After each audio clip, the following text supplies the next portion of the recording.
भारत में सबसे अमीर 1% लोगों के पास अब देश की कुल संपत्ति का 40% से ज्यादा हिस्सा है, जबकि देश की निचली आबादी के पास केवल 3% हिस्सा है। ये हैरान करने वाली रिपोर्ट किसने पब्लिश की है और इस रिपोर्ट में और क्या क्या बातें कही गई हैं, ये जानने के लिए आपको हमारे वीडियो अंत तक देखना होगा। असल में आज से स्विट्जरलैंड में वर्ल्ड इकोनॉमिक फोरम की बैठक होने वाली है।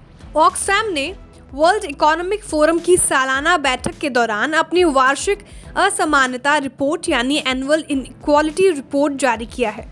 अब ऑक्सफैम ने अपने किस रिपोर्ट में हैरान और परेशान करने वाले खुलासे किए हैं, उसका नाम जान लेते हैं। इस रिपोर्ट का नाम है सर्वाइवल ऑफ द रिचेस्ट। अब ऑक्सफैम की सर्वाइवल ऑफ द रिचेस्ट में क्या क्या प्रमुख बातें कही गई हैं, एक एक करके जानते हैं। रिपोर्ट के मुताबिक भारत में अमीर गरीब के बीच की खाई बढ़ गई है। भारत में सबसे अमीर 1% आदमी के पास अभी देश की कुल संपत्ति का 40% से ज़्यादा हिस्सा है। वहीं नीचे की आधी आबादी के पास कुल संपत्ति का केवल 3% हिस्सा है। ऑक्सफैम ने अपने रिपोर्ट में बताया कि भारत के 10 सबसे अमीरों पर अगर 5% अतिरिक्त टैक्स लगा दिया जाए तो उससे जो रकम इकट्ठा होगी उससे देश के बच्चों को वापस स्कूल लाया जा सकता है। इस लाइन को अगर और आसान भाषा में समझे तो भारत में जितने भी बच्चे जिनकी पढ़ाई छूट गई है या जो बच्चे स्कूल नहीं जा पाते हैं, उनको इस जुटी हुई रकम से वापस लाया जा सकता है। रिपोर्ट में गौतम अडानी भी छाए हुए हैं, यानी इनकी भी चर्चा इस रिपोर्ट में की गई है। रिपोर्ट में कहा गया कि अगर गौतम अडानी पर साल 2017 से 2021 के बीच हुए फायदे पर टैक्स लगा दिया जाए तो उससे जो रकम इकट्ठा होगी उससे एक साल में 50 लाख प्राइमरी स्कूल टीचर्स को नौकरी दी जा सकती है। रिपोर्ट में यह भी कहा गया कि भारत के अरबपतियों की कुल संपत्ति पर अगर सिर्फ 2% टैक्स लगा दिया जाए तो इससे देश के कुपोषित लोगों को बड़ा फायदा पहुंच सकता है। यानी 3 साल के लिए भारत में कुपोषित लोगों के खाने पीने के लिए 40,423 करोड़ रुपए की जरूरत को पूरा किया जा सकेगा।